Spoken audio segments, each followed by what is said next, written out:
This pasta was inspired by a post from the X board on 4chan.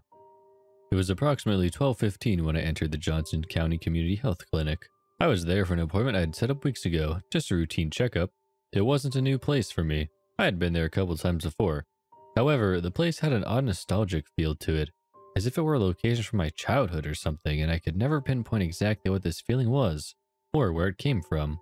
As I walked in, an overwhelming feeling of deja vu swept over me. The hum of the flickering fluorescent lights, the white tile flooring, the muted beige paint that colored the walls.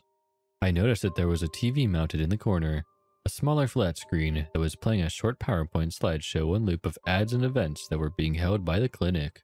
I passed the empty waiting area, a small area of the main room with magazines, children's playthings, and blue cushioned chairs, and approached the woman at the front desk. She was sitting in her bluish-gray office chair looking at a spreadsheet on the same Windows XP desktop they've had since 2008. There was a sign-in sheet on the counter in front of me. "I have an appointment with Dr. Pebbins?" I asked. "What time?" 12:30, I replied. She began typing something into her keyboard. "Ah, yes," she responded. "Gary Johnston?" "Mm-hmm. Yes, I'll tell the doctor. Please fill this out." She handed me a clipboard, which held a simple fill-out form. I walked back to the waiting area, took a seat, and began to fill out the form. I was about halfway done with filling in my information when I slumped back in my chair. I hadn't gotten much sleep the night prior, and I was exhausted. As I slumped back, I noticed something very peculiar.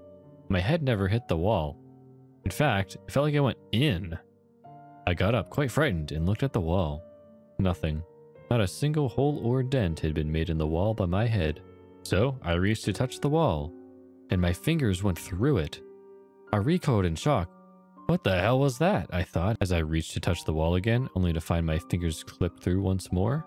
Then, suddenly, I lost my balance, tripped, and fell directly through the wall. I fell face first onto some dirty tan carpeting.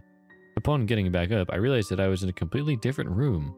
Well, not really a room per se, more of a set of rooms, all of which were connected by openings. The walls were covered in gross tan-patterned wallpaper. There was also an overwhelming stench of moist carpet. I turned back around and tried to put my hand back through the wall, and it wouldn't go through. "Okay, what the fuck?" I muttered. I looked back into the room. There were no windows, no doors, nothing on the walls, other than that disgusting wallpaper, of course.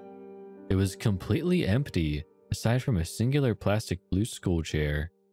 At this point, the only thing going through my mind was fear, and the repeating thought of, "I need to leave," on loop in my head. I started running through the rooms, desperately trying to find an exit, but to no avail. There was no exit. Was this my permanent location until I died? No, there had to be a way out. I was just going to be left here, right?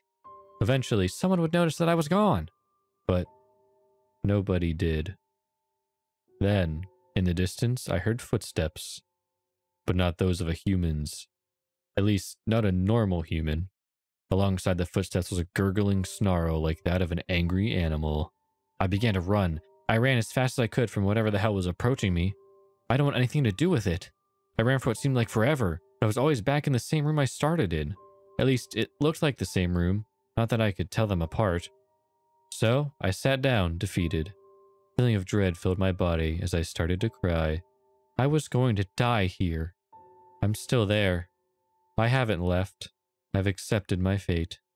In fact, I can actually hear footsteps. I wonder who that is.